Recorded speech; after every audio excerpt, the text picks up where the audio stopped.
Hi, Lisby കിച്ചണിലേക്ക് എല്ലാവർക്കും സ്വാഗതം. കൽഗമ്പൊരി ചമ്മന്തി കേട്ടിട്ടുണ്ടോ? ചിലർ കേട്ടിട്ടുണ്ടാവും, കഴിച്ചിട്ടുണ്ടാവും, ഉണ്ടാക്കിയിട്ടുണ്ടാവും. ചിലരിതൊന്നും കേട്ടിട്ടുണ്ടാവില്ല, കഴിച്ചിട്ടുണ്ടാവില്ല അല്ലേ? എന്നാൽ നമ്മൾ സാധാരണ ഉണ്ടാക്കുന്ന ഒരു ചമ്മന്തിയൊക്കെ തന്നെയാണ്.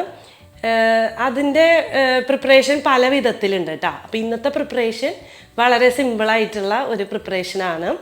ഇത് കപ്പയുടെ ഒപ്പം അതുപോലെ ചേമ്പൊക്കെ വേവിക്കില്ലേ, അതിൻ്റെ ഒപ്പം ചോറിൻ്റെ ഒപ്പമൊക്കെ സൂപ്പറാണ്. അപ്പോൾ വളരെ സിമ്പിൾ, 1 മിനിറ്റ് കൊണ്ട് ഉണ്ടാക്കാവുന്ന ഒരു റെസിപ്പിയാണ്. അപ്പോൾ നിങ്ങളെല്ലാവരും ഉണ്ടാക്കി നോക്കാം. വീഡിയോ മുഴുവനായി കാണാം. വീഡിയോ കണ്ട് ഇഷ്ടമായെങ്കിൽ ഷെയർ ചെയ്യുക, ലൈക്ക് ചെയ്യുക, കമൻറ്റ് ചെയ്യുക. അതുപോലെ സബ്സ്ക്രൈബ് ചെയ്യാതെ കാണുന്നുണ്ടെങ്കിൽ എന്തായാലും ഒന്ന് സബ്സ്ക്രൈബ് ചെയ്യുക. അപ്പോൾ നമുക്ക് കൽഗമ്പൊരി ചമ്മന്തി, അതെന്താ ആ പേര് വിളിക്കുന്നതെന്ന് എനിക്കറിയില്ല, അങ്ങനെ ഒരു ചമ്മന്തിയാണ്. അപ്പോൾ ആ ചമ്മന്തി എങ്ങനെയാണ് ഉണ്ടാക്കാമെന്ന് നോക്കാം.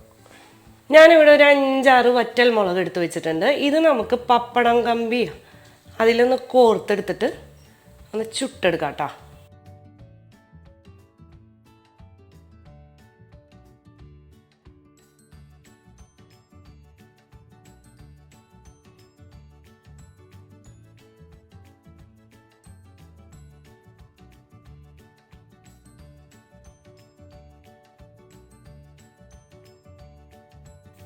നമ്മളിവിടെ ചെറിയ ഉള്ളി ഒരു 5-10 എണ്ണം അരിഞ്ഞിട്ടിട്ടുണ്ട്.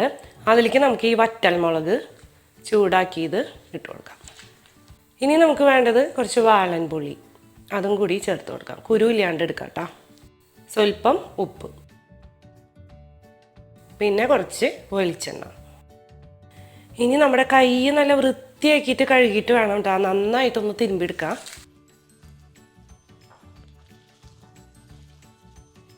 എത്രയോ നന്നായി തിരുമ്പണു അത്രയും ടേസ്റ്റാണ് അതിന്.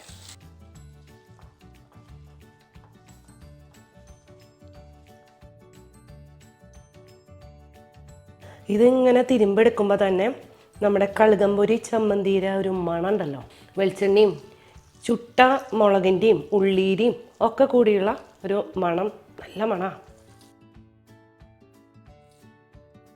നമ്മളിങ്ങനെ തിരുമ്പി ഇതിൻ്റെ നീരിങ്ങനെ പിഴിയുമ്പോൾ ഇങ്ങനെ വരണ പോലെ ആവണം കേട്ടോ.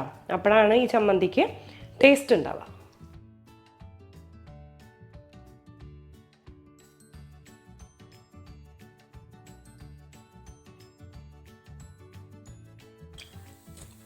എൻ്റെ കയ്യിലൊക്കെ ഈ ക്യാമറ ഓഫ് ചെയ്തിട്ട് വേണം ഇതൊക്കെ നക്കാൻ, അല്ലെങ്കിൽ മോശമല്ല.